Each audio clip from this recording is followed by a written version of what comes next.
Setelah itu kita bisa menilai bahwa kalimat tersebut benar atau salah, maka kita bisa menetapkan bahwa kalimat tersebut merupakan kalam khobar. Dikatakan benar jika maknanya sesuai dengan realita dan dikatakan dusta jika maknanya bertentangan dengan realita. Kemudian kalamu khabar ini disebut juga jumlah mufidah dan mempunyai dua unsur dasar, yaitu yang pertama mahkum alaih yang dikenai hukum atau subjeknya. Ini disebut sebagai musnad ilaih atau tempat penyandaran berita. Yang kedua, mahkum bih yang dipakai hukum atau predikatnya, dan ini disebut musnad atau berita yang disandarkan. Kalam khabar ini dilihat dari sisi pembentukannya dibuat dengan memakai dua pola, yaitu contoh pertama, musnad dan musnad ilaih pada jumlah fi'liyah. Contoh sederhananya di sini ja'a Khalidun. Artinya Khalid telah datang. Nah, orang yang dihukumi dan disadarkan dengan kabar kedatangannya itu Khalid, sebab tidak ada seorang pun dalam kalimat tersebut kecuali dia. Dengan begitu, Khalid disebut dengan istilah musnad ilaih atau mahkum alaih, yang artinya disandarkan atau dihukumi dengan kata datang, dan kata datang itu sendiri disebut dengan istilah musnad atau mahkum bih. Kemudian contoh yang kedua, musnad dan musnad ilaih pada jumlah ismiyah. Contoh sederhananya di sini an-najihu masrurun, yang artinya orang yang sukses bergembira. Kata najih di sini adalah mahkum alaih atau musnad ilaih, dan kalimat masrurun adalah mahkum bi atau musnad. Kemudian jadi pada dasarnya tujuan setiap kalimat adalah menjelaskan maksud pembicara atau mutakalim kepada lawan bicara atau mukhatab. Oleh karenanya, mutakalim harus mengetahui keadaan mukhatabnya dengan cara mengemukakan berita secukupnya. Tidak terlalu panjang dan tidak terlalu pendek, namun harus sesuai dengan tujuannya. Jika tidak demikian, akan terjadi penyimpangan dan timbulnya suatu yang tidak berguna. Oleh karenanya, bentuk setiap kalam khobar yang satu dengan lainnya akan berbeda sesuai dengan keadaan mukhatabnya. Mungkin sekian materi yang dapat saya sampaikan. Selanjutnya saya kembalikan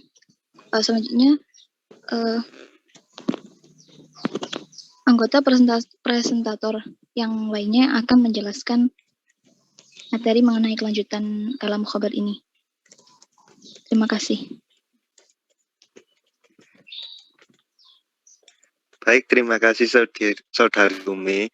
Untuk materi selanjutnya, Saudara Habib, waktu dan tempat saya persilahkan. Oke, baiklah kepada saya akan menjelaskan pengertian dari ilmu ma'ani. Sebagai cabang dari ilmu balaghah, ilmu ma'ani dimaknai sebagai salah satu bagian dari ilmu balaghah yang mengkaji susunan kalimat agar terhindar dari ketidaksesuaian antara maksud pembicara dengan pemahaman. Nah, ilmu ini memandang bahwa kalimat yang tepat tidak hanya berdasarkan ketepatan kalimat secara gramatikal, namun juga berdasarkan kesesuaian kalimat itu dengan kondisi yang melingkupnya. Selanjutnya, ilmu ma'ani dipahami sebagai ilmu yang mengandung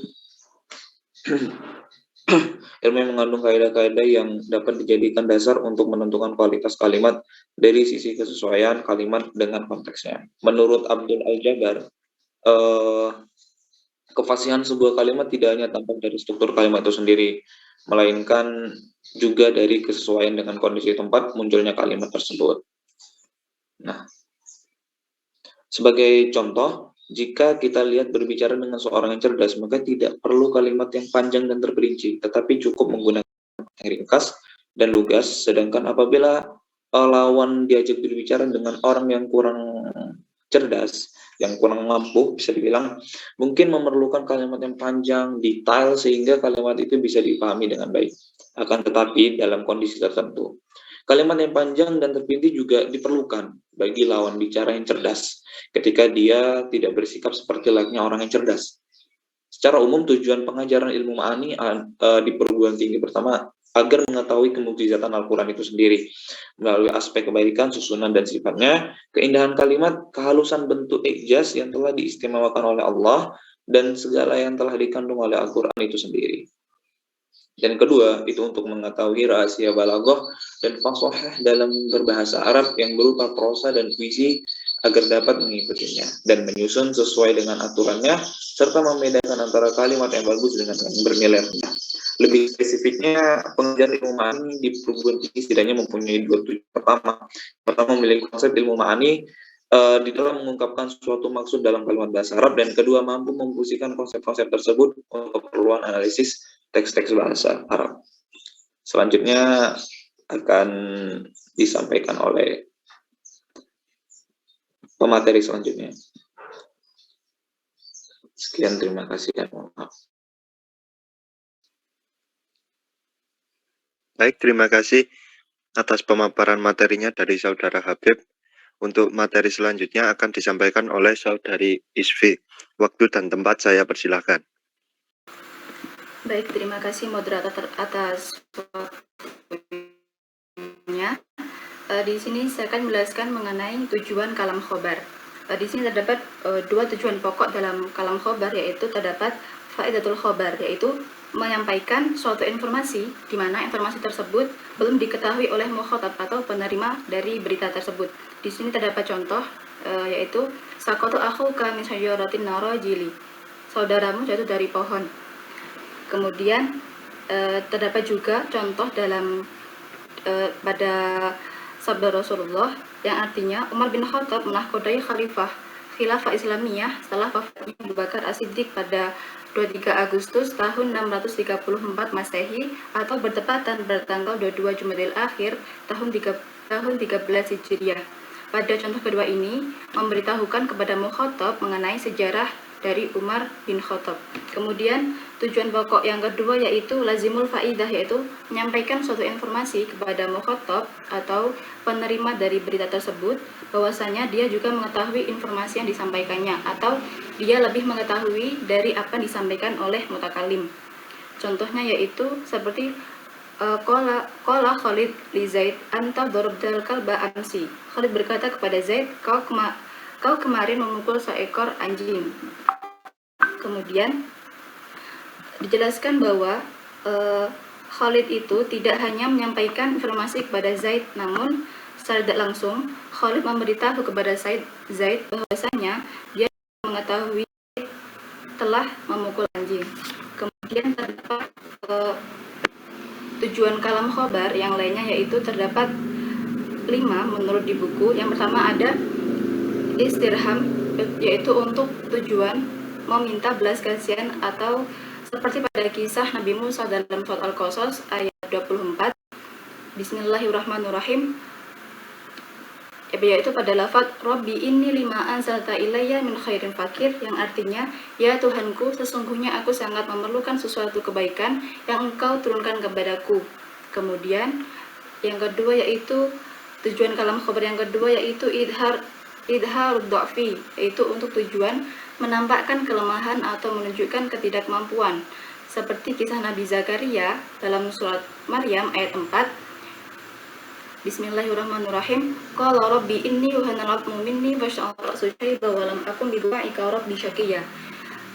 Idharu dha'fi pada ayat ini yaitu terdapat pada potongan ayat, yaitu yang Rabbi ini yuhanal 'azmu minni fasha'al ra'su syaiba, yang artinya ya Tuhanku, sungguh tulangku telah lemah dan kepalaku telah dipenuhi uban. Kemudian tujuan selanjutnya adalah idharut tahasur, yaitu untuk tujuan menunjukkan suatu kekecewaan atau kesedihan, seperti kisah Maryam dalam surah Al-Imran ayat 26, yaitu Rabbi ini wada'tuha unsa wallahu a'lamu bima wadu'at, yang artinya ya Tuhanku, aku telah melahirkan anak perempuan padahal Allah lebih tahu apa yang dia lahirkan. Dari ayat ini bahwasanya kedua orang tua dari Maryam ini berharap bahwa anaknya itu adalah lahir laki-laki, namun lahirlah anak perempuan yaitu Maryam. Kemudian yang keempat yaitu al-fakhr, untuk kesombongan, seperti perkataan Amru bil Kalsum, yang artinya jika seorang anak kami telah lepas menyusu, semua orang akan tunduk menghormatinya. Kemudian yang terakhir yaitu menghimbau untuk berusaha dan rajin atau dorongan untuk bekerja keras.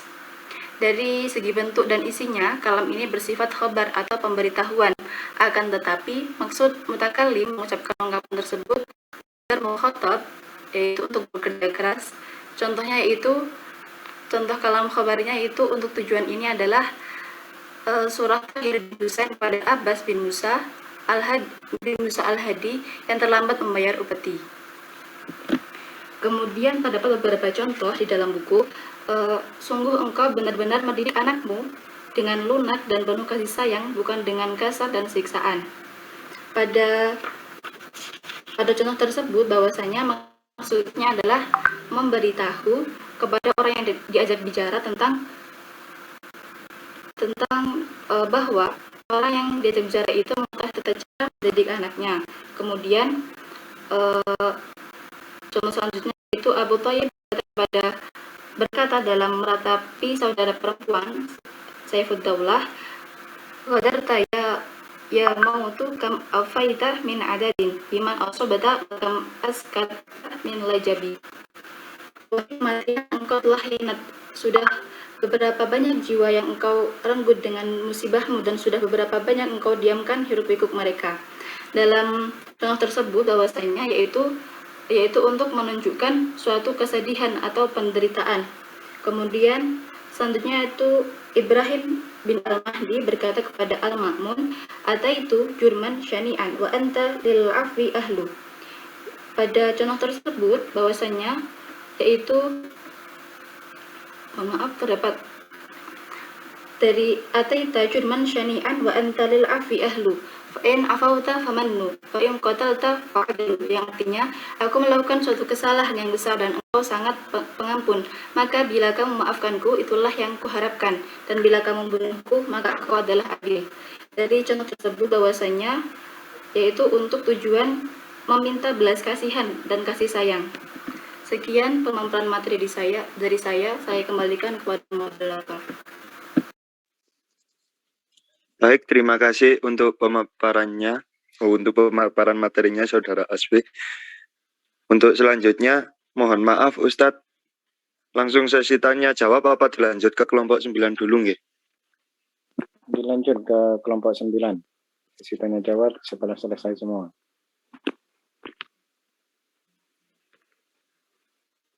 Baiklah, untuk selanjutnya lanjut kepada materi kelompok 9. Untuk pemateri pertama, Saudara Kaisar, waktu dan tempat saya persilahkan. Ya, terima kasih atas waktunya. Di sini saya akan menjelaskan materi tentang macam-macam kalam khabar. Ya, jadi seperti yang dijelaskan pada pemateri sebelumnya, yang mana menjelaskan tentang pengertian kalam khabar dan tujuan dari kalam khabar. Di sini saya akan melanjutkan penjelasan yaitu macam-macam kalam khabar.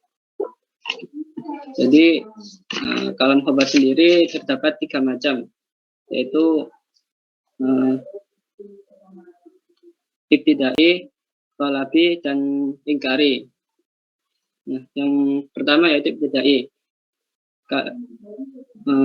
Kalam khabar yang ibtidai ini yaitu maksudnya adalah kondisi mukhatabnya itu hatinya bebas, yaitu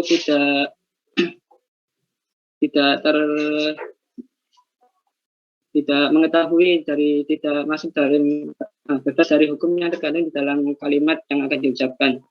Kemudian dalam khabar yang ibtidai ini tidak disertai adanya ada taukid. Kemudian macam khabar yang kedua yaitu ada kalam khabar yang thalabi, yang mana pengertiannya yaitu kondisi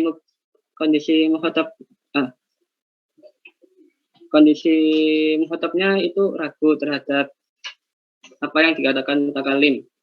Kemudian karena ragunya tersebut, maka diperlukan adanya taukid dari pernyataan yang disampaikan oleh mutakallim. Kemudian macam kalam khabar yang ketiga yaitu ada kalam khabar ingkari. Kalam khabar ingkari ini yaitu kondisi mukhatabnya itu mengingkari isi dari pernyataan yang disampaikan dari mutakallim. Maka dari itu karena mukhatabnya mengingkari, perlu adanya penguat, perlu adanya ada taukid yang lebih, yaitu bisa seperti dengan satu penguat atau lebih sesuai dengan frekuensi keingkarannya untuk meyakinkan dari mukhatabnya untuk percaya dari perkataan mutakalim. Kemudian dari contoh dari macam-macamnya ini, antara lain seperti yang pertama dari ibtidai, macam kalam khobar yang ibtidai sendiri, seperti pada contoh yang pertama, yaitu yang Muawiyah menulis surat kepada salah seorang aparatnya, yang mana isinya menyatakan la yang bawi lana an nasusa nasa siyasata wahidah la nalinu jami'an fayamrahan nasu fil ma'fiyah wala nashtaddu jami'an fanahmilan nasa alal mahalik walakin takunu anta lisyiddati wal halabah wa akunu ana lirra'fati warrahmah. Tidak layak bagi kita mengatur manusia dengan peraturan yang sama. Kita tidak boleh lunak kepada seluruh manusia. Sebab kalau demikian mereka akan bangkit dan berbangga diri dengan maksiat. Kita tidak boleh bersikap keras kepada seluruh manusia, sebab yang demikian akan membawa mereka kepada kebinasaan. Melainkan engkau berlaku dengan keras dan kasar, sedangkan aku berlaku lembut dan penuh kasih sayang. Nah, di sini penjelasan dari contoh ini sendiri, yaitu mukhatabnya itu bebas dari hukum yang terkandung dalam kalimat yang diucapkan mutakalim. Nah, karena tidak adanya ragu dan tidak adanya pengingkaran, maka tidak perlu penggunaan taukid dari contoh pernyataan ini. Kemudian contoh dari macam kalam khobar yang kedua, dari yang kalam khobar tolabi sendiri, seperti pada contoh yang kedua dan ketiga. Ini dari yang terdapat dari surat Al-Ahzab ayat 18 yang berbunyi Bismillahirrahmanirrahim, qad ya'lamullahu al-mu'awwiqina minkum wal qailina li ikhwanihim hulamma ilaina wala ya'tuna al-ba'sa lilla qalila. Artinya, sesungguhnya Allah mengetahui orang-orang yang menghalang-halangi di antara kamu dan orang-orang yang berkata kepada saudara-saudaranya, marilah kepada kami, dan mereka tidak mendatangi peperangan melainkan sebentar. Nah, di sini kan termasuk macam kalam khobar yang kedua, yaitu yang tolabi. Jadi di sini mukhatabnya itu, kondisi mukhatabnya itu ragu. Nah, maka dari itu karena keraguan dari mukhatab itu, perlu adanya satu taukid yang digunakan, yaitu qad, kata qad yang sebagai penguat dari pernyataan ini, yang mana artinya itu sesungguhnya. Kemudian dari contoh macam yang ketiga dari kalam khobar ingkari, yaitu seperti pada contoh kelima, 6, dan 7. Nah, yang seperti contohnya ya yang kelima, 6, 7. Yang ke-6 dari surat Ali Imran, latu belawun fi amwalikum wa anfusikum. Artinya kamu sungguh-sungguh akan diuji terhadap harta dan dirimu. Nah, di sini kondisi mukhatabnya itu sebenarnya mengingkari dari pernyataan ini. Maka karena itu perlu adanya taukid, yaitu huruf lam dan taukid. Kemudian contoh dari yang selanjutnya dari kalam khobar ingkari, Allahi inni la'akhu himmah tasmu ilal majdi wala taftur. Demi Allah, sesungguhnya aku benar-benar punya cita-cita yang mengarah kepada kemuliaan, dan cita-cita itu tidak lemah. Nah, pada contoh ini sendiri, keingkarannya itu lebih kuat daripada contoh-contoh sebelumnya. Maka dari itu perlu adanya 3 macam tauhid atau 3 macam penguat, yaitu huruf qasam, wawu, dan inna, dan lam tauhid. Mungkin itu saja penjelasan macam-macam kalam khabar dari saya. Selanjutnya saya kembalikan ke moderator.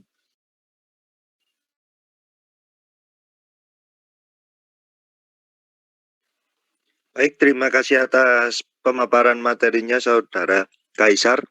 Untuk materi selanjutnya akan disampaikan oleh Saudara Muhammad Ubaidillah. Waktu dan tempat saya persilahkan. Ya, terima kasih moderator. Sebelumnya apakah suara saya terdengar jelas?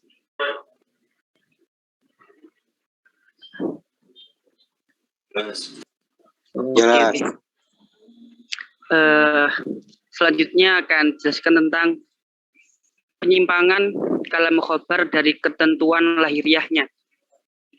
Karena sejalan dengan materi yang sebelumnya disampaikan, yakni macam-macam khobar, secara lahiriah ketentuan kalam khobar ini adalah jika mukhatabnya itu bebas dari keraguan atau ingkar, maka tidak harus disertai dengan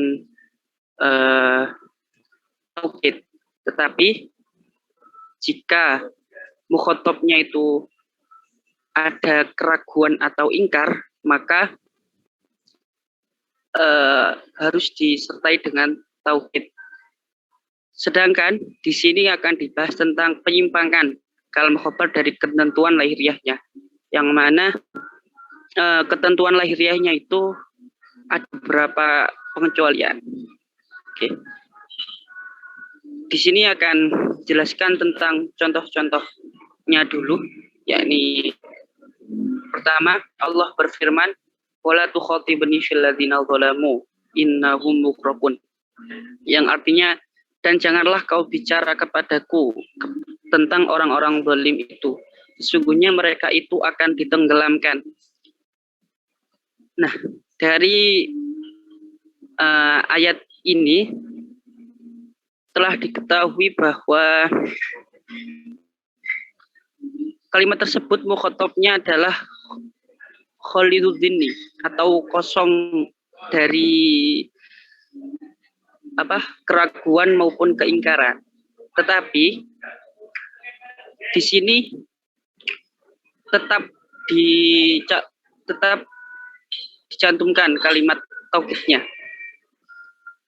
yang mana di sini mengindikasikan bahwa ada pengecualian dari ketentuan lahiriahnya. Pada dasarnya kalimat yang disampaikan kepadanya tidak perlu diperkuat dengan huruf taukid, akan tetapi firman di atas disertai dengan huruf taukid. Maka dari sini, apakah yang menyebabkan ayat ini disimpangkan dari maksud lahiriahnya? Sebabnya yaitu bahwa ketika Allah melarang Nabi Nuh alaihissalam mengadukan kepadanya tentang urusan orang-orang yang menyalahi perintahnya, maka Allah menunjukkan kepada Nabi Nuh sesuatu yang akan menimpa mereka. Oleh karena itu, Allah menempatkan Nabi Nuh sebagai penanya yang meragukan. Apakah mereka itu akan dihukum dengan ditenggelamkan atau tidak? Nah, oleh sebab ini, maka Allah menjawab dengan firman-Nya, innahum mughraqun, sesungguhnya mereka akan ditenggelamkan. Selanjutnya, contoh kedua, Allah berfirman, wa ma ubarri'u nafsi innan nafsa la'ammaratun bisu. Yang artinya, dan aku tidak membebaskan diriku dari kesalahan, karena sesungguhnya nafsu itu selalu menyuruh kepada kejahatan. Dari ayat ini, sesungguhnya mukhatabnya adalah juga sama, yakni kholiyuddin terhadap hukum yang terkandung dalam firman-Nya. Sungguhnya hawa nafsu itu selalu menyuruh kepada kejahatan. Namun, karena hukum tersebut telah didahului oleh kalimat lain, yakni firman Allah, dan aku tidak membebaskan diriku dari kesalahan, yang mengisyaratkan bahwa hawa nafsu atau jiwa itu diberi hukum yang tidak disenanginya, sehingga mukhatab terperanjat dan memusatkan perhatiannya kepada hukum tersebut. Oleh karena itu, Allah menempatkannya sebagai seorang mukhatab yang ragu dan mencari hakikat, dan khobar disampaikan kepadanya dengan disertai huruf taukid. Langsung ke contoh ketiga, firman Allah yang lain, yakni summa innakum ba'da dzalika lamayitun, yang artinya kemudian sudah itu sesungguhnya kamu benar-benar akan mati. Ayat ini mukhatabnya tidaklah mengingkari hukum yang terkandung dalam firman-Nya Allah. Kemudian sudah itu sesungguhnya kamu benar-benar akan mati. Namun apa sebabnya namun sebab firman ini disampaikan disertai dengan huruf taukid adalah tampaknya tanda-tanda keingkaran pada mereka karena kelalaian mereka dari kematian dan ketidaksiapsiagaan mereka dengan amal soleh untuk menghadapi kematian itu, sehingga dianggap sebagai tanda-tanda keingkaran. Oleh karena itu, mereka ditempatkan sebagai orang-orang yang ingkar, dan khobar itu disampaikan kepada mereka diperkuat dengan dua huruf taukid, yakni inna dan lam taukid itu. Selanjutnya contoh, yakni perkataan dari Hajjal bin Nawwah al-Qaisi yang berbunyi, Ja'a syaqiqun 'aridun rumhah, inna bani ammika fihim rimah, yang artinya Syaqiq datang dengan merentangkan tombaknya, sesungguhnya anak-anak pamanmu memiliki banyak tombak. Kalimat ini atau ucapan Hajjal bin Nawwah ini sesungguhnya Syaqiq tidak mengingkari tombak-tombak yang dimiliki oleh anak-anak pamannya, akan tetapi kedatangannya dengan merentangkan tombaknya tidak untuk siap-siap perang adalah suatu hal yang menunjukkan ketidakpeduliannya dan keyakinannya bahwa anak-anak pamannya adalah orang yang tidak memiliki senjata. Oleh sebab itu, ia ditempatkan sebagai orang yang ingkar, sehingga dalam hal ini khobar yang disampaikan kepadanya diperkuat dengan huruf taukid. Selanjutnya contoh yang kelima, yakni yang berbunyi al-jahlu dhorun, kebodohan itu merugikan. Nah, kalimat ini disampaikan kepada orang yang mengingkari bahaya kebodohan.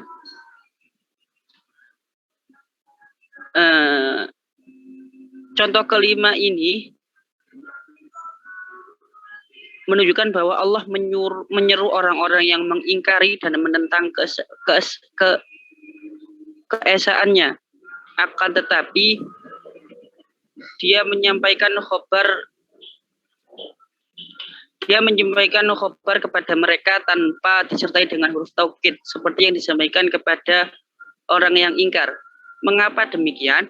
Sebabnya adalah bahwa sesungguhnya di hadapan mereka terdapat bukti-bukti yang jelas dan hujah-hujah yang pasti, yang seandainya mereka mau memperhatikannya, niscaya mereka akan menemukan hal-hal yang sangat memuaskan dan menunjukkan. Oleh karena itu, Allah tidak menegakkan pertimbangan bagi keingkaran yang demikian dan tidak menganggap perlu mengarahkan khitab secara khusus kepada mereka.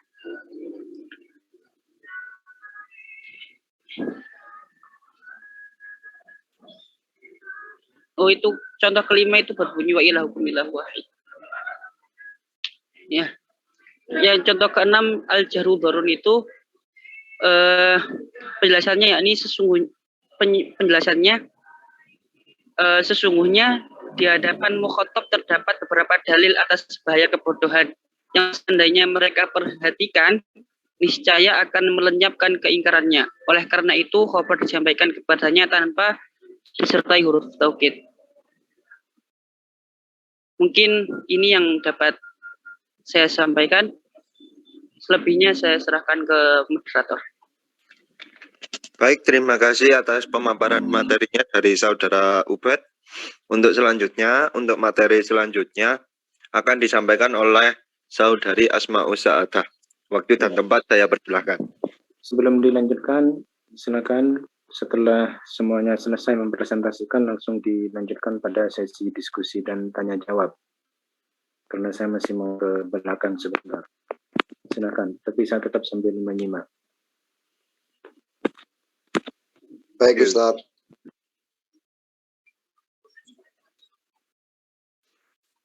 Baik, terima kasih atas waktunya. Apakah suara saya terdengar? Iya, terdengar. Baik, selanjutnya kaidah dari kalam khobar.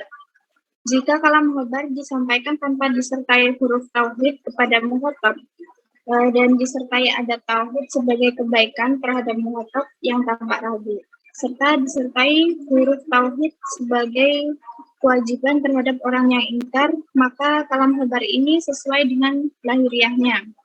Dan jika kalam khobar itu menyalahi lahiriahnya, karena ada beberapa pertimbangan yang diperhatikan oleh si pembicara. Yang pertama yaitu mukhatab yang qaliyud dhihni, ditempatkan sebagai penanya yang ragu. Bila kalam khobar tersebut didahului oleh kalimat yang mengisyaratkan hukum dalam kalam khobar tersebut. Yang kedua yaitu mukhatab yang bukan orang yang ingkar, tetapi dianggap sebagai orang yang ingkar karena tampaknya beberapa tanda keingkarannya padanya. Yang ketiga yaitu mukhatab yang ingkar, tetapi dianggap sebagai orang yang tidak ingkar bila di hadapannya terdapat beberapa dalil dan bukti yang seadanya diperhatikan. Niscaya musnahlah keingkarannya itu. Sekian dari saya, selanjutnya saya kembalikan kepada moderator. Baik, terima kasih pemaparan materinya dari Saudari Asmaul Sa'adah.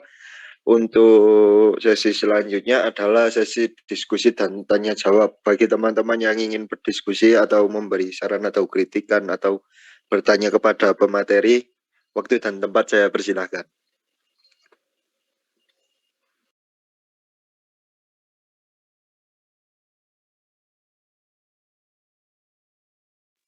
Bertanya.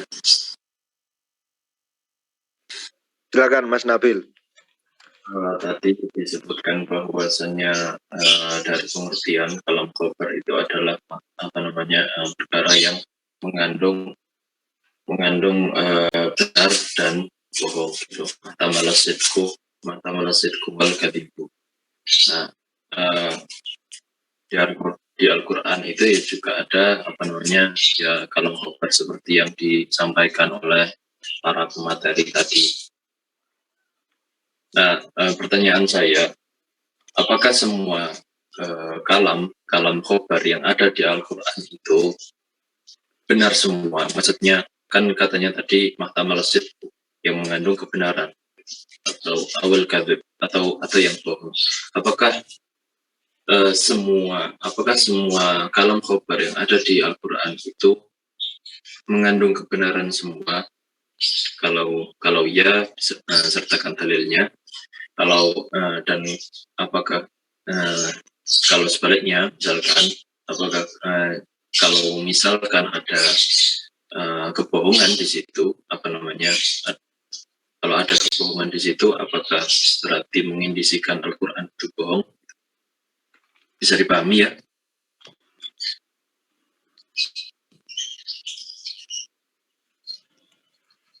Untuk semua kelompok kayaknya ini.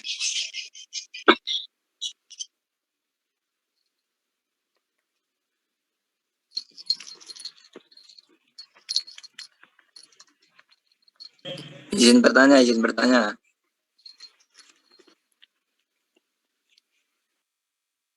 Monggo Mas Hasbi.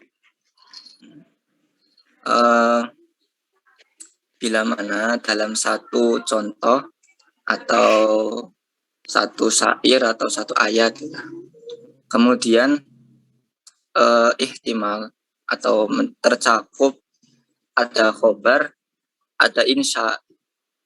Nah, pertanyaan saya, kalam tersebut dinamakan kalam khobar insya khobar, atau memang diambil dari beberapa faktor yang terkuat, misal yang terkuat khobar dijadikan khobar, atau ya terkuat itu insya dijadikan insya. Nah itu bagaimana? Nah, bila mana memang ada satu ayat atau satu syair yang memang mengandung kedua-duanya. Kemudian itu yang pertama. Yang kedua itu asid sama al-kizab itu ukurannya manusia atau memang ukurannya sang pencipta. Misal kayak tadi yang ditanyakan sama Mas Nabil, misalnya Al-Quran itu kan kalam sang pencipta gitu.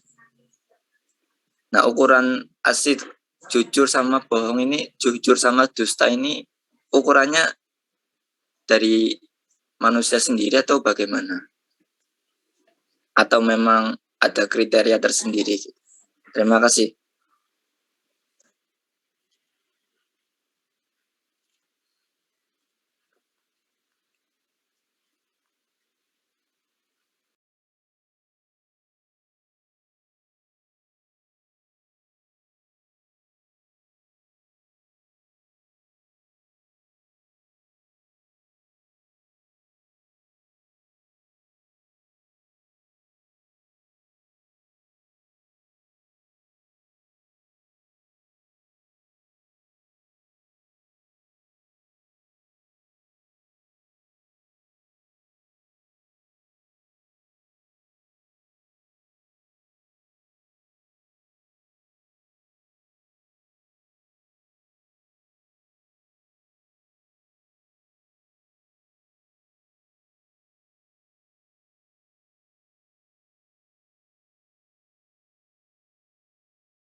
izin menjawab dari pertanyaan Saudara Hasbi yang kedua.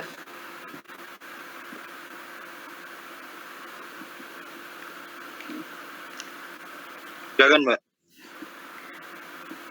Menurut sumber yang saya baca, yaitu adalah dari kriteria manusia bahwasanya jadi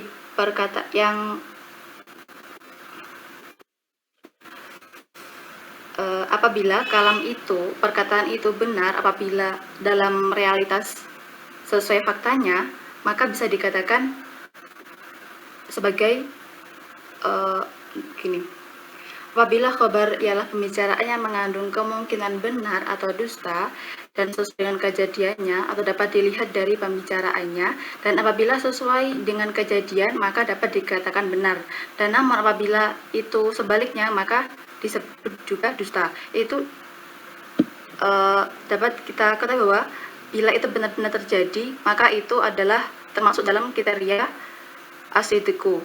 Namun apabila hal tersebut tidak terjadi dalam realitas kehidupan di manusia itu, maka bisa disebut dengan dusta. Apabila ada pemateri lain yang ingin menambahkan.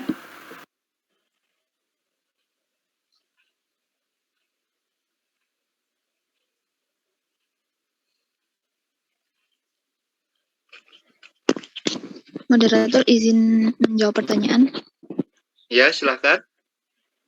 Dari pertanyaan Saudara Nabil tadi, apakah semua kalam khobar di Al-Quran itu benar semua atau tidak? Jadi menurut literatur yang saya baca, di sini menurut pendapat ahli balaghah yang artinya kalam khobar adalah suatu kalimat yang kemungkinan mengandung berita benar maupun bohong dalam zatnya, yang artinya kemungkinan suatu kabar benar atau bohong tidak terkait dengan si pembawa kabar ataupun kesesuaian dengan kenyataan. Namun ukuran benar dan salah terdapat pada berita itu sendiri. Sebabnya ada berita yang benar mutlak dan tidak mungkin bohong, seperti kalamullah sabda Nabi, atau perkataan semisal air laut itu asin, langit itu di atas kita dan bumi itu di bawah. Nah, ada juga berita bohong dan tidak mengandung kebenaran, misalkan jumlah hari dalam seminggu 5 hari, padahal kan dalam seminggu terdapat 7 hari. Nah, jadi kalam khobar dalam Al-Quran itu adalah kebenaran yang mutlak, sehingga tidak mungkin terdapat kalam khobar yang bohong, karena kita tahu sendiri bahwa Al-Quran itu adalah mukjizat yang diturunkan kepada Nabi Muhammad SAW kepada Allah. Jadi tidak mungkin Allah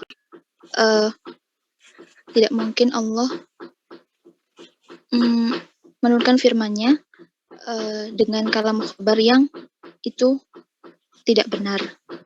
Jadi intinya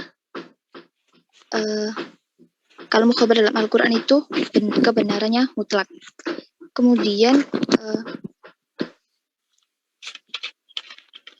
pertanyaan yang kedua dari Saudara Awal Hasbi tadi, juga di sini disebutkan ukuran benar dan salah terdapat pada berita itu sendiri. Jadi tidak terkait dengan si pembawa kabar ataupun kesesuaian dengan kenyataannya. Sekian jawaban yang bisa saya sampaikan. Jika masih mengganjal atau ada yang ingin ditambahkan, silahkan. Terima kasih.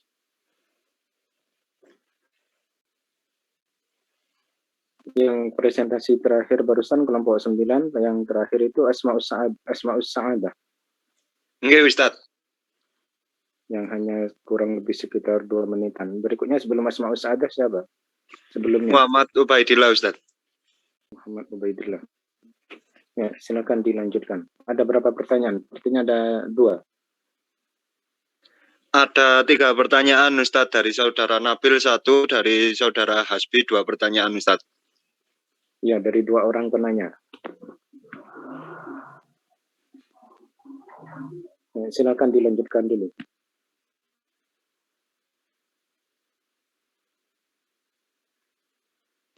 Silakan dilanjutkan ke pertanyaan berikutnya.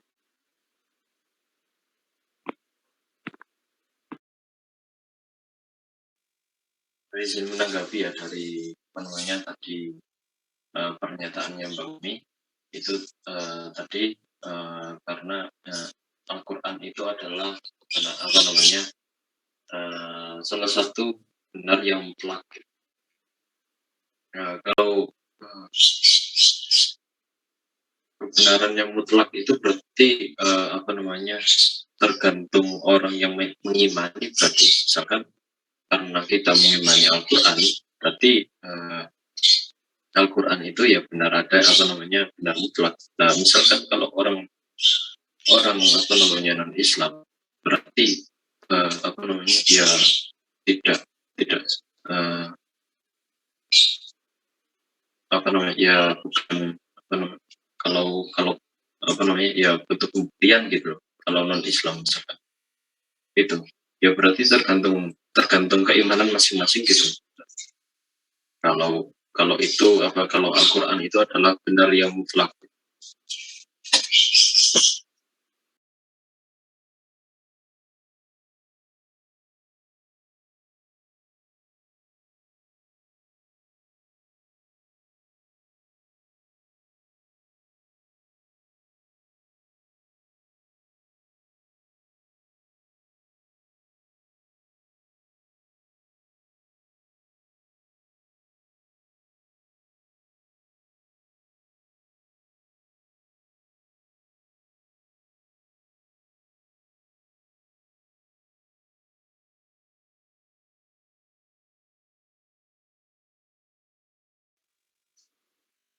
Masih dibuka pertanyaan nggak, moderator? Silakan, Pak. Satu lagi. Silakan. Pada tanggal saat ini terkait tentang kalam insya itu kan dibagi menjadi dua. Ada yang insya tolabi dan ada yang khairu tolab. Itu minta penjelasannya dari para presentator. Penjelasan dari apa yang dinamakan insya tolabi dan apa yang dinamakan definisi dari insya khairu tolabi itu. Ya, silakan. Penjelasan dari insya tolabi dan insya khairu tolabi. Sebelumnya Mas Sidul izin ya Pak, dari kelompok 8 dan 9 sendiri ini menjelaskan dari bagian kalam khabarnya sendiri Mas. Untuk kalam insya-nya itu mungkin dijelaskan dari pertemuan selanjutnya Mas. Mungkin bisa ditanyakan pada minggu depan Mas. Ya, kalau berarti seperti itu biar dijelaskan di minggu depan. Kalau memang penjelasan dari insya tolabi dan insya ghair tolabi di sini nantinya akan ada pembahasan secara khusus.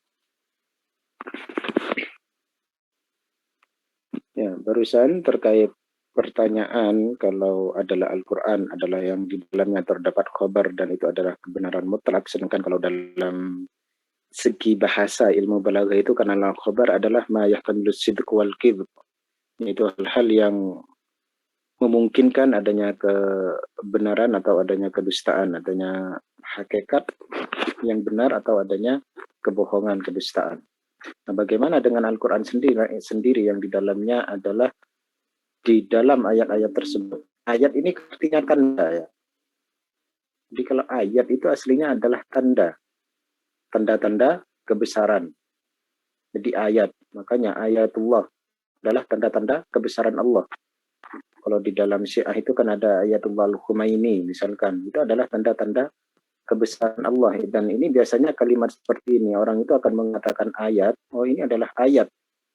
Itu tidak dikatakan kecuali bagi orang yang memang dianggap sakral, memang dianggap bersih, memang dianggap suci dan yang lainnya. Sehingga bagaimana dengan tanda-tanda yang ada di dalam Al-Quran? Ketika saya mengatakan tanda-tanda di dalam Al-Quran, berarti ayat-ayat yang ada di dalam Al-Quran yang itu adalah hidupnya sebagai tanda yang mengandung khabar. Maka khabar di dalam Al-Quran yaitu mutlak kebenarannya diingkari ataupun diakui. Diingkari ataupun diakui.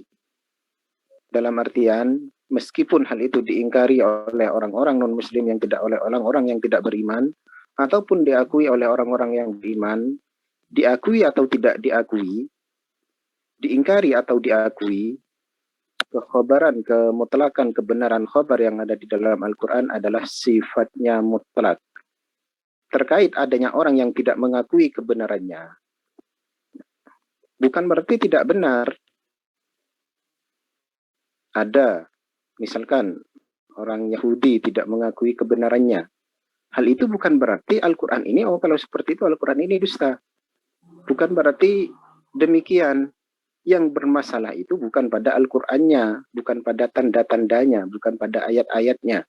Yang bermasalah itu pada hawa nafsu dalam diri orangnya tersebut yang tidak beriman itu tadi, yang dia ketika tidak beriman, dia memiliki pandangan yang berbeda, memiliki gangguan yang berbeda, memiliki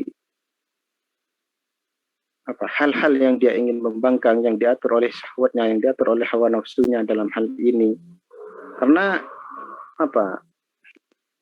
orang-orang non-muslim, kalau kita melihat ke dalam sejarah misalkan, orang-orang dari Nasrani, orang-orang Kristen, dia tidak beriman terhadap kenabian Nabi Muhammad, tapi dia ketika mendengarkan ayat Al-Quran, dia beriman bahwa ini adalah benar-benar firman-Nya Allah. Sehingga ketika Al-Quran khobarnya di dalam Al-Quran ini sifatnya mutlak, adalah mutlak yang as-sidqu, yaitu benar.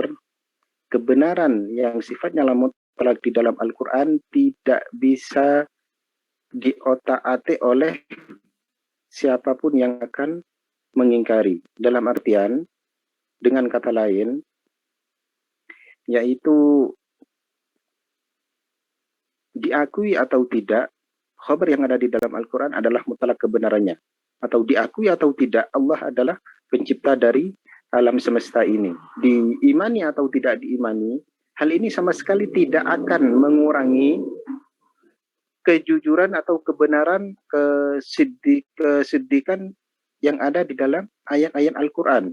Mau semua penduduk dunia misalkan tidak mengimani, hal ini sama sekali tidak mengurangi kebenaran, kemutlakan yang ada di dalam ayat-ayat khabar. Atau mau semuanya akan mengimani, seluruh umat manusia misalkan di sini di dunia semuanya, dari manusia dan dari binatang, dari jin, semuanya akan mengimani misalkan.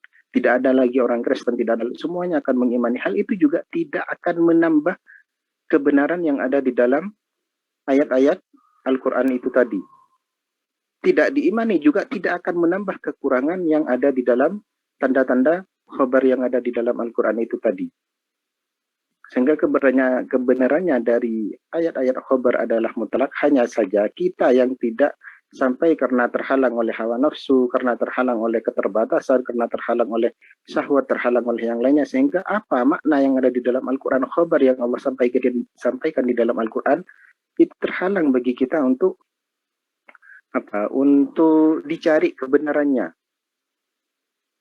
Dan adanya mereka dari non-muslim misalkan yang tidak mengimani, bukan berarti dalam hal ini adalah khabar tersebut adalah khabar yang ada di dalam Al-Quran. Yang saya maksudkan di sini khabar yang ada di dalam Al-Quran bukan berarti termasuk khabar yang kidib atau khabar yang dusta. Tidak, karena yang bermasalah pada yang tidak mengimaninya, bukan pada kebenaran dari khabar itu tadi. Misalkan, contoh mudahnya adalah ada orang yang mengatakan bahwa setiap pagi matahari itu terbit dan menyinari dunia. Tiba-tiba ada orang buta mengatakan tidak, di dunia ini tidak ada matahari. Yang benar siapa?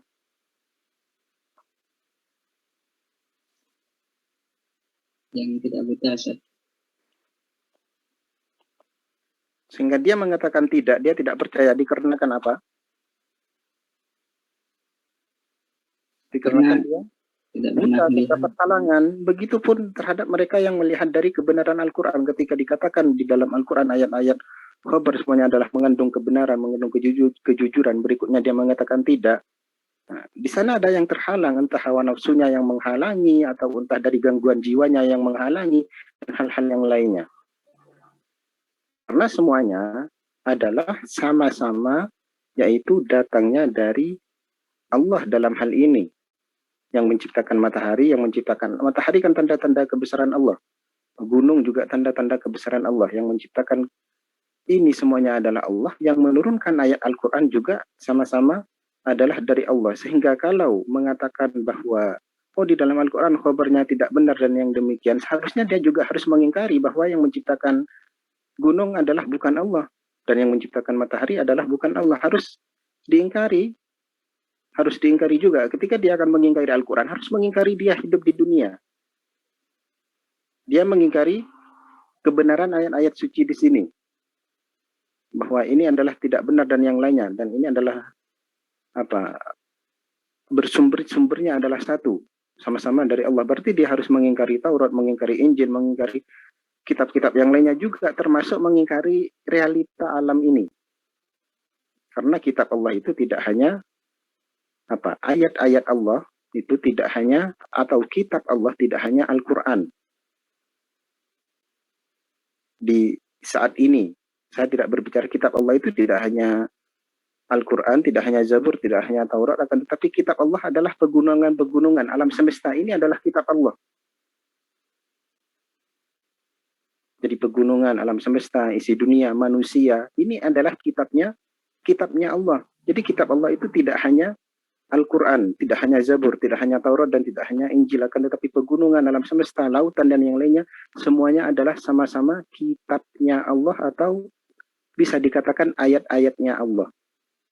Makanya di dalam Al-Quran itu kan Iqra' bismi rabbikal ladzi khalaq, yaitu di sana ada Kitabullahil Mandur, Kitabullahil Mastur, Iqra' bismi rabbikal ladzi khalaq, yaitu Kitabullahil Mandur. Di sini berikutnya Iqra' wa rabbukal akram, ada lagi kalimat untuk membaca. Apalagi yang akan dibaca? Dibaca adalah Kitabullahil Mastur, yaitu Al-Quran. Yang sebelumnya adalah kita diperintahkan untuk membaca kitab Allah yang berupa alam semesta, berupa pegunungan. Ini adalah kitab Allah. Makanya diperintahkan untuk membaca. Berikutnya diperintahkan untuk membaca kitabnya Allah yang tertulis dari Taurat, Injil, Zabur. Dan berikutnya ada perintah untuk membaca, yaitu Kitabullahil Maqdur, kitab Allah yang telah ditentukan, ajalnya telah ditentukan, nasibnya telah ditentukan. Di sini siapa? Adalah manusia. Sehingga manusia, alam semesta, dan Al-Quran semuanya adalah sama-sama adalah kitab Allah. Mengingkari salah satu dari kitab Allah harus mengingkari secara keseluruhan. Mengingkari Al-Quran yang kitab Allah yang tertulis harus mengingkari secara keseluruhan bahwa manusia ini tidak ada, bahwa alam semesta ini tidak ada. Sehingga demikian, karena at-tabi'u matbu', ini adalah satu kesatuan. Ketika akan mengatakan khobar di dalam Al-Quran ini adalah dusta, berarti alam semesta juga harus didustakan. Apa yang dia lihat oleh mata harus didustakan. Sehingga adanya mereka yang tidak percaya, hal itu seperti yang saya katakan tadi, bukan karena dari ayat-ayatnya atau kebenaran ayatnya tersebut, bukan permasalahannya, bukan pada ayat khabarnya, akan tetapi permasalahannya pada orang tersebut yang tidak bisa mendapatkan kebenaran karena terhalang oleh satu dan lain hal.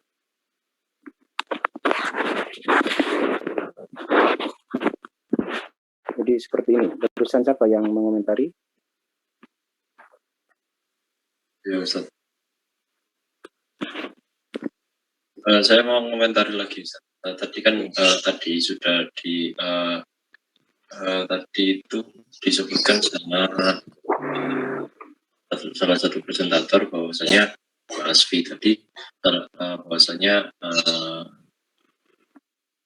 koridor masjidku itu adalah dibuktikan gitu. Berarti apakah Al-Quran walaupun itu dibuktikan bisa dibuktikan atau tidak, benar salahnya itu benarnya itu masih tetap mutlak gitu. Koridor kebenaran adalah dibuktikan. Makanya di sini dalam bagaimana dengan ayat-ayat Al-Quran yang misalkan yang tidak terbukti. Sekali lagi hal ini saya sampaikan bahwa ketidakterbuktinya itu kembali lagi kepada diri kita yang terbatas. Ketidakmampuan untuk membuktikannya itu kembali kepada diri kita yang terbatas. Sehingga dalam hal ini, misalkan saya hidup di tengah hutan atau saya adalah orang yang tidak pernah melakukan piknik, saya tidak pernah melakukan traveling dan tidak pernah melakukan perjalanan kemanapun, tiba-tiba saya membaca ayat Al-Quran, di dalamnya marajal bahraini yaltaqiyan, bahwa di sana ada air laut yang tidak bertemu, atau air laut tersebut yang terpisah, marajal bahraini yaltaqiyan, dari dua air laut, dan apa di situ artinya? Dari air yang marajal bahraini yaltaqiyan bainahuma barzakhun la yabghiyan, yang hal itu apa tidak bercampur, yang satunya tawar, satunya asin, dan itu tidak bercampur. Saya tidak pernah melihatnya karena saya orang desa dan tidak traveling, tidak melakukan piknik. Apakah ayat itu dusta? Ya. Jadi apakah ayat itu dusta ketika saya belum bisa untuk membuktikan karena saya tidak suka traveling? Apakah ayat itu dusta?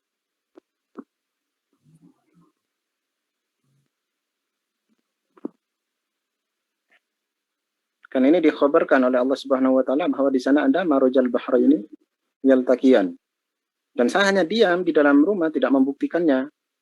Tidak suka jalan kemana-mana, tidak suka keluar, tidak pernah ke air laut, dan tidak pernah ke Samudra Hindia dan yang lainnya. Apakah dalam hal ini karena tidak terbukti, oh berarti kenyataannya saya ke air laut di sebelah saya, misalkan di pantai selatan, kok tidak seperti ini? Yang salah di sini siapa? Ketika tidak terbukti.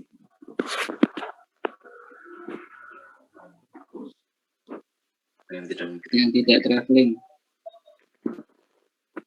Sehingga bukan dari ayat Al-Qur'annya tersebut, karena oh ini masih belum terbukti, oh berikutnya ini salah. Sama halnya dengan apa? Terkait madu yang Allah katakan di dalam Al-Qur'an tersebut, dalam madu mukhtalifun alwanuhu, yang warnanya yaitu memiliki banyak-banyak macam. Selama ini orang yang ada hidup di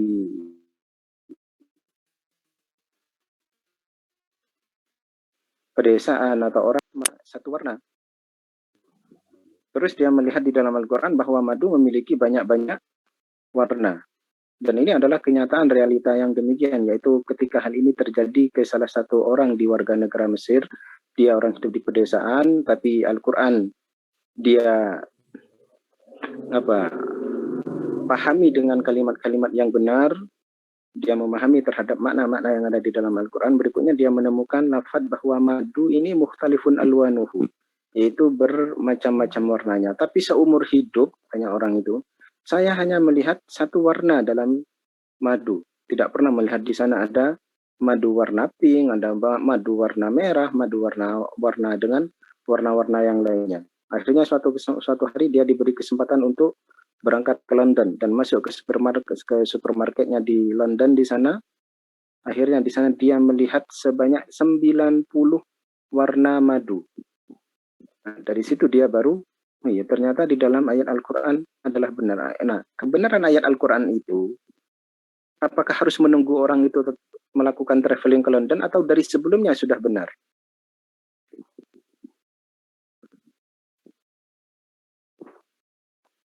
Apakah Al-Quran itu benar ketika sudah khobar yang di dalam Al-Quran bahwa madu ini memiliki banyak-banyak macam warna? Apakah ini benar ketika orang tadi itu yang warga negara Mesir berangkat ke London, ataupun sebelum orang Mesir ini dilahirkan, kebenaran ayat khobar yang ada di dalam Al-Quran itu telah benar adanya?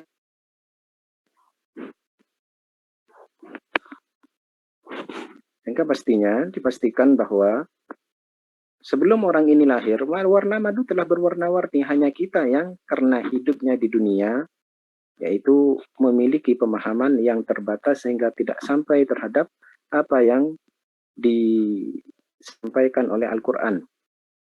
Karena kita memang hidupnya di dunia. Masalah benarnya, dibuktikannya, ya kita harus membuktikan. Dan ketika tidak terbukti, tidak terbukti, tapi belum terbukti, maka belum terbuktinya tersebut bukan karena ketidakbenaran apa yang di dalam ayat Al-Quran, akan tetapi karena kita yang masih kurang piknik atau kita yang masih kurang membaca, ya, kita masih kurang membaca terhadap kitab-kitab Allah yang sifatnya alam semesta.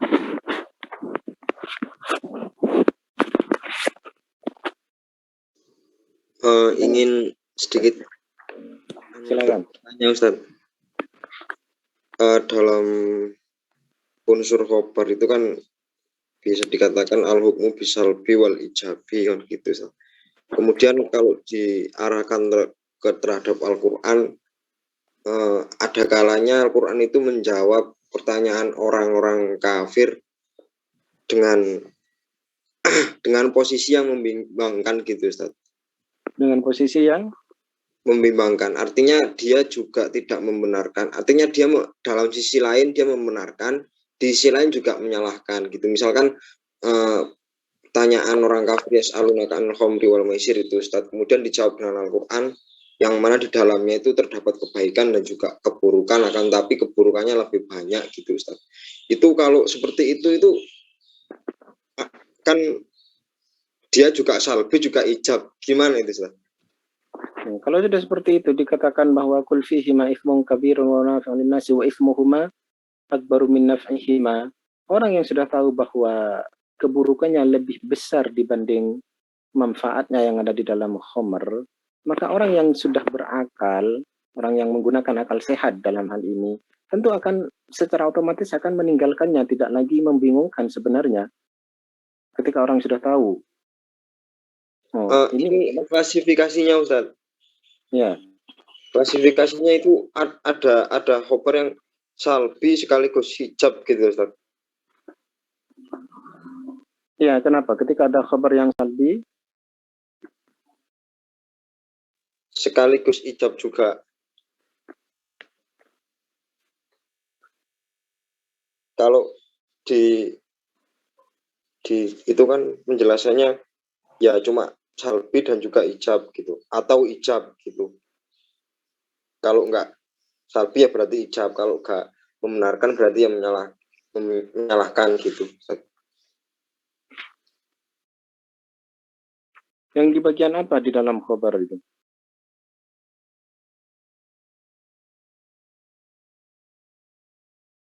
Yang di bagian apa di dalam khobar?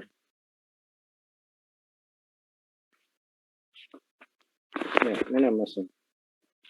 Mas Izun. Nggih, Ustaz. Ya, di bagian apa yang dalam khobar?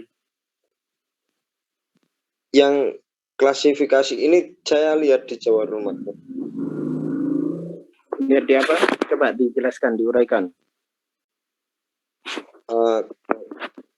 Kalau di nadomnya itu al-hukmu bisalbi awil ijabi isnatuhum wa qastudil khitobi, kan seperti itu. Terus titik poinnya itu ada di hukmu bisalbi wal ijabi. Kalau dia enggak salbi berarti ya ijab kan, atau hijab gitu, atau membenarkan atau ijab gitu. Ya, terus kaitannya dengan ayat yang khamr itu tadi.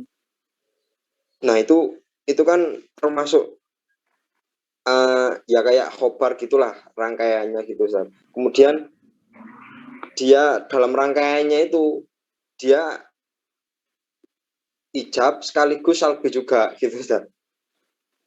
Tapi ya gunanya lebih ke salbinya. Ijab karena di dalamnya mengatakan ada manfaat dari khamr itu. Nggih. Dan salbinya yaitu dikarenakan di sana mudaratnya, bahayanya lebih besar dibanding masalah. Nggih.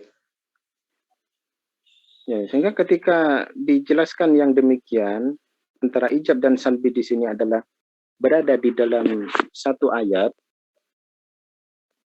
maka pada akhirannya kan ditambahkan menghilangkan dari rasa bingung dari ijab dan salbi itu tadi, qul fihi ma'ifun kabirun wa manafi'un linnas. Kan ini yang yang menjadikan bingung, fihi ma'ifun kabirun wa manafi'un linnas. Sampai pada titik ini. Okay. Lanjutannya Wa ifmuhuma akbaru min naf'ihima. Nah, ini yang sifatnya langsung menghilangkan kebingungan itu tadi. Yang antara ijab dan salbi langsung dijawab dengan wa ifmuhuma akbaru min naf'ihima. Ini yang menghilangkan dari ijab dan salbi yang di depan kul fihima ifmun kabirun wa manafi'un linnas. Sehingga ayat setelahnya di sini hal ini yang menghilangkan dari kebingungan adanya lafaz salbu dan ijab di dalam khabar. Yaitu wa ifmuhuma akbaru min naf'ihima. Otomatis langsung salbun semuanya. Seperti itu Mas Izun.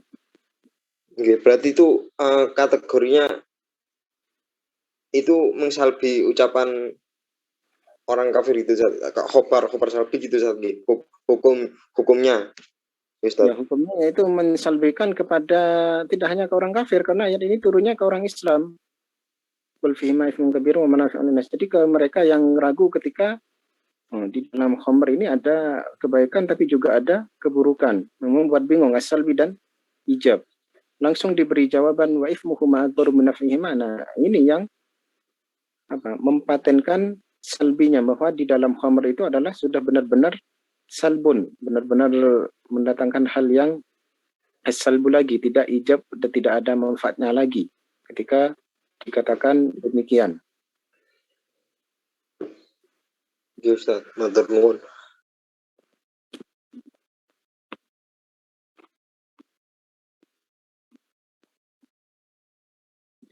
Ya, jadi ini terkait yang tadi. Selanjutnya di sini masih ada sedikit waktu. Jadi sebenarnya kan di sini kita berbicara tentang ma'ani. Sebenarnya apa itu ma'ani? Di sini bahwa di dalam ilmu ma'ani, yaitu hal yang harus diperhatikan adalah apa itu pengertian ma'ani, yaitu ilmun yu'rafu bihi ahwalul lafzil arabi. Jadi bukan ilmun yu'rafu bihi ahwalul lafzi al-Indonesi atau ahwalul lafzi al-Maduri atau ahwalul lafzi al-Jawi, tidak. Tapi ilmun yu'rafu bihi ahwalul lafzi al-Arabi, yaitu ilmu yang bertujuan untuk mengetahui ahwalul lafzi, yaitu keberadaan atau keadaan lafaz-lafaz teks-teks Arab. Allati biha yutabiqul muqtadal hal, yang sesuai dengan keadaannya. Nah, berikutnya apa yang dimaksud dengan ahwalul lafzi di sini? Yang dimaksud dari ahwalul lafzi yaitu keadaan-keadaan lafaz. Yaitu maksudnya adalah hal-hal atau lafaz-lafaz yang dihadapkan dengan kalimat mana yang harus diawalkan dan mana yang harus diakhirkan. Mana yang harus ditakdim, mana yang harus ditakhir, dan kalimat mana yang disebutkan dan kalimat mana yang dimahdhuf atau yang dihapus. Berikutnya kalimat mana yang ditakrif, yang diakui atau yang dimakrifati, atau kalimat yang dinakirahkan, atau memperhatikan lafaz yang disambung atau lafaz yang difaslun, yaitu yang dipisah. Jadi memperhatikan kalimat atau lafaz dari segi apanya, dari segi mana yang di awal, mana yang di akhir, berikutnya mana yang dimahdhuf, mana yang tidak dimahdhuf, yang disebutkan, berikutnya mana yang dimakrifatkan dan mana yang dinakirahkan, berikutnya mana yang disambung dan mana yang dipisahkan. Nah, selanjutnya mungkin ada sebuah ini dari ilmu ma'ani ya. Ilmu ma'ani yang membahas adalah keadaan-keadaan lafaz bahasa Arab. Apa maksudnya keadaan lafaz? Ya keadaan lafaz yang tadi yang saya jelaskan. Berikutnya kita melihat di dalam ilmu nahwu, misalkan di dalam ilmu nahwu itu juga ada hal-hal yang seperti ini yang kita perhatikan, seperti hadaf yang dimahdhuf dan juga yang dimakrifatkan, yang dinakirahkan. Makrifat dan nakirah juga pembahasan dari ilmu nahwu. Ad-dzikru wal hadfu juga yang dimahdhufkan atau yang tidak dimahdhufkan juga pembahasan dari nahwu. Nah, kenapa harus dibahas lagi di dalam ilmu balaghah di sini?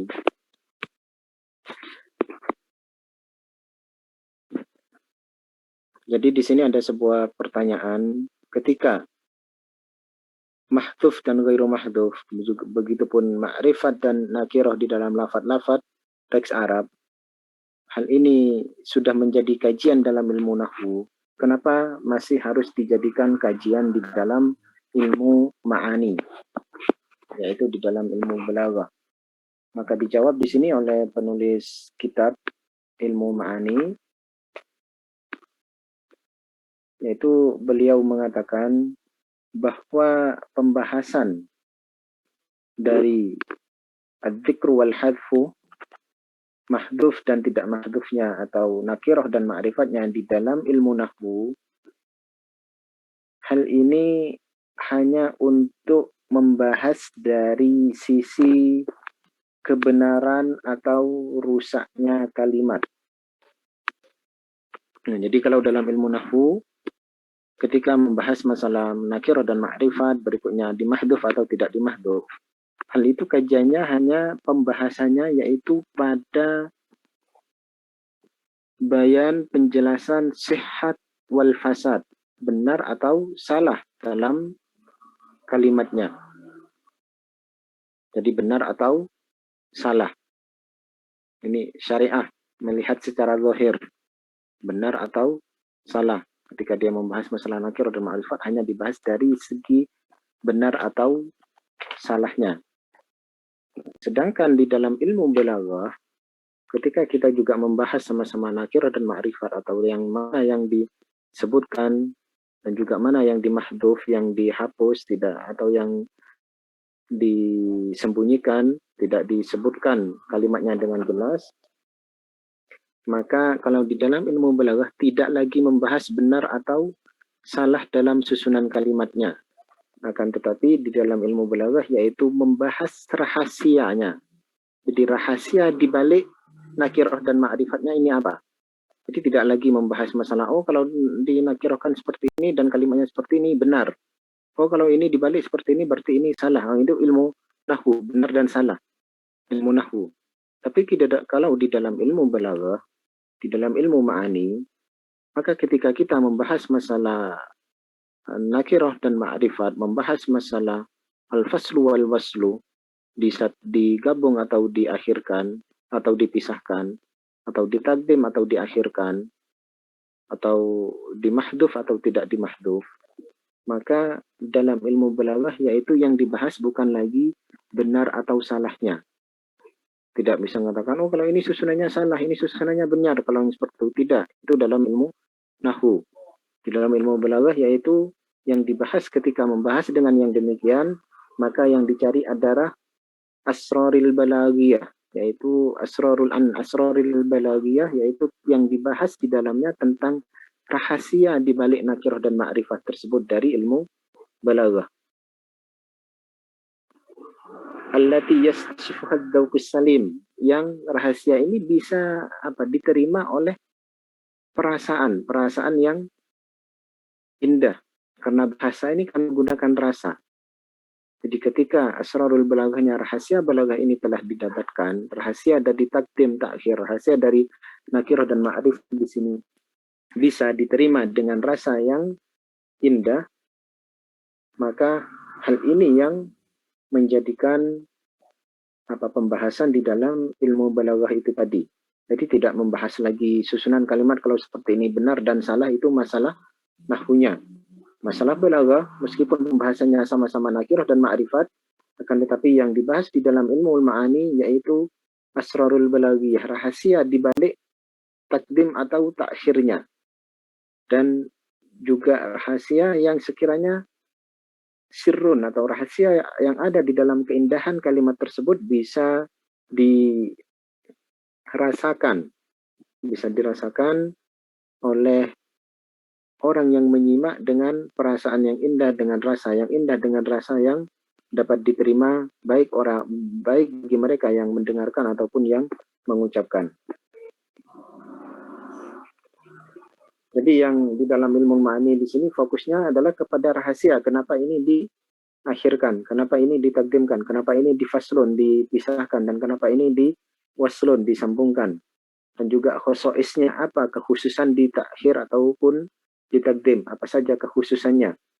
Apa yang membedakan antara perkataan yang tidak ditakhir dengan yang ditakhir, atau apa yang membedakan antara perkataan yang menggunakan nakiro dengan yang menggunakan ma'rifat. Itu yang membedakan apa, khususannya apa di dalamnya, berikutnya rahasia yang ada di balik itu apa. Hal ini semuanya nantinya dapat diterima oleh perasaan oleh rasa dalam penggunaan bahasa dengan rasa yang indah dan dengan rasa yang dapat diterima bagi mereka yang memiliki adzauqus salim. Adzauqus salim adalah dia mendengar kalimat tersebut menjadi indah dan menjadi bagus. Jadi seperti itu maksud dari pembahasan di dalam ilmu ma'ani di sini. Meskipun sebagian ada yang membahas dari pembahasan seperti nakir dan ma'rifat yang itu ada di dalam nahwu sarraf, akan tetapi pembahasan di dalam ilmu ma'ani adalah tidak lagi membahas masalah benar atau salah susunannya dari nakir dan ma'rifat ataupun yang lainnya, akan tetapi melihat rahasia di balik dari itu semua.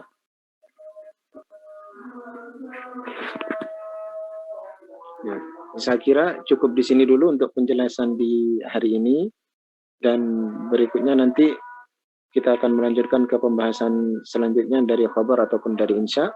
Saya akhiri dengan bersama-sama membaca doa kafaratul majlis. Subhanakallahumma wa bihamdika asyhadu an la ilaha illa anta astaghfiruka wa atubu ilaik. Assalamualaikum warahmatullahi wabarakatuh.